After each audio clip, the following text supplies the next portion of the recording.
आपल्या खासदारांचं दिल्लीमधलं काम संपलं। आता पुन्हा लोकसभेमध्ये बसण्यासाठी त्यांना जनतेची परीक्षा पास करावी लागणार। पण निवडणुकीच्या रणांगणामध्ये उतरण्याआधीच आपले नेते कन्फ्यूज झाले आणि जनता देखील मोठ्या विचारामध्ये पडलेली आहे। पाहूयात TV9चा यावरचा स्पेशल रिपोर्ट। काळापासून आमची भूमिका अत्यंत मजबूत आणि ठाम आहे। महाराष्ट्रामध्ये आम्हीच मोठे भाऊ असू राहणार। भारतीय जनता पक्ष लाचार नाही आहे।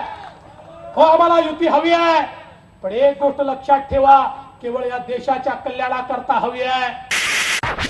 तेव्हा काँग्रेसवाल्यांना युती पाहिजे असेल तर त्यांनी त्यांची भूमिका वेरी स्पष्ट केली पाहिजे की ते RSSशी लढायला तयार आहेत की नाही याचा त्यांनी खुलासा केला पाहिजे। 16व्या लोकसभेचा कार्यकाळ संपला, आता निवडणुका घोषित होणारच आहेत। मात्र युती असो की आघाडी, कोणाचंही काही झालेलं नाही। नेतेही कन्फ्यूज आणि नेत्यांमुळे जनताही कन्फ्यूज। सर्वात आधी युतीबद्दल बोलूया। युतीवरून रोज नवनवे फॉर्म्युले येत आहेत आणि शिवसेनेकडून भाजपची कोंडी करणं सुरू आहे। त्यातच शिवसेनेनं ईशान्य मुंबईतून भाजपच्या किरीट सोमय्यांना विरोध केलाय, तर मावळमध्ये भाजपचा शिवसेनेच्या श्रीरंग बारणेंना विरोध आहे। हा विषय असेल किंवा अन्य विषय असतील आघाडीचे किंवा ते तुम्ही बाकी प्रश्न काढलेले आहेत युतीच्या संदर्भात, यात कुठलंही मी प्रतिक्रिया देणं योग्य मला वाटत नाही। आमच्या पक्षाचा आणि युतीचा विचार करायचा झाला तर माननीय उद्धवजी त्यांना योग्य ती भूमिका योग्य त्यावेळेला जाहीर करतील, एवढंच मी खात्री देऊ शकते। हे झालं युतीचं, पण महाराष्ट्रात महाआघाडीचं स्वप्न पाहणाऱ्या काँग्रेस राष्ट्रवादीचंही काही पक्क झालेलं नाही।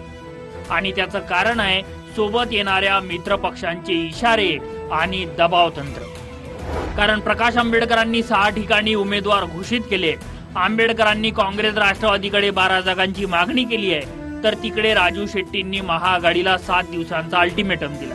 शेट्टींनी 7 जागांची मागणी केली असली तरी 4 जागांवर समाधानी होऊ शकतो असंही त्यांचं म्हणणं आहे। CPMही महाआघाडीतून बाहेर पडण्याच्या तयारीत आहे। दिंडोरी मतदारसंघ न सोडल्यास पालघरमध्येही लढण्याची तयारी CPMची आहे। यादी मी जाहीर केलेली आहे, नो कॉम्प्रोमाइज मी सांगितलेलं आहे। आता त्यांना विचार करायचा आहे काय करायचं आहे ते। माझी दुसरी सभा आहे, दुसऱ्या सभेमध्ये सुद्धा मी माझी यादी जाहीर करेन। तेव्हा काँग्रेसवाल्यांना युती पाहिजे असेल तर त्यांनी त्यांची भूमिका वेरी स्पष्ट केली पाहिजे की ते RSSशी लढायला तयार आहेत की नाही याचा त्यांनी खुलासा केला पाहिजे। काँग्रेस राष्ट्रवादीचंच अजून जागा वाटप झालेलं नाही आणि ते एकमेकाला किती देणार आहेत किंवा मित्रपक्षांना कसं सोडणार आहेत असं त्यांचं धोरण ठरल्याशिवाय बाकीच्या जागांच्या संदर्भात चर्चा होऊ शकत नाही असं त्या दोन्ही पक्षाच्या नेत्यांचं म्हणणं आहे। पण आम्ही त्यांना सांगितलं की स्वाभिमानीच्या बाबतीत बोलायचं झालं तर एक पहिल्यांदा संपूर्ण कर्जमुक्ती आणि 1.5 हमीभाव हे जाहीरनाम्यामध्ये आलं पाहिजे, किमान समान कार्यक्रमामध्ये आलं पाहिजे। महाराष्ट्रात लोकसभेच्या 48 जागा आहेत, मात्र मागण्या पाहता प्रकाश आंबेडकर आणि राजू शेट्टींचं समाधान करण्याचं मोठं आव्हान काँग्रेस आणि राष्ट्रवादी समोर आहे। त्यातच मनसेबद्दल अजूनही काही स्पष्ट नाहीच।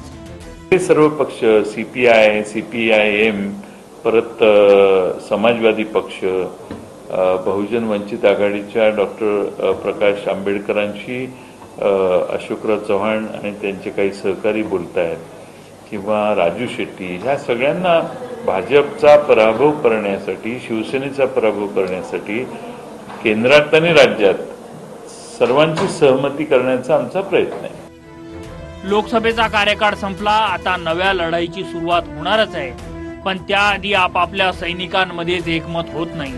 आता पाहूयात कोण किती ताकदीनं मैदानात उतरते। दिल्लीहून विनोद राठोड आणि मुंबईहून रुशाली कदमसह सुनील काळे, TV9 मराठी।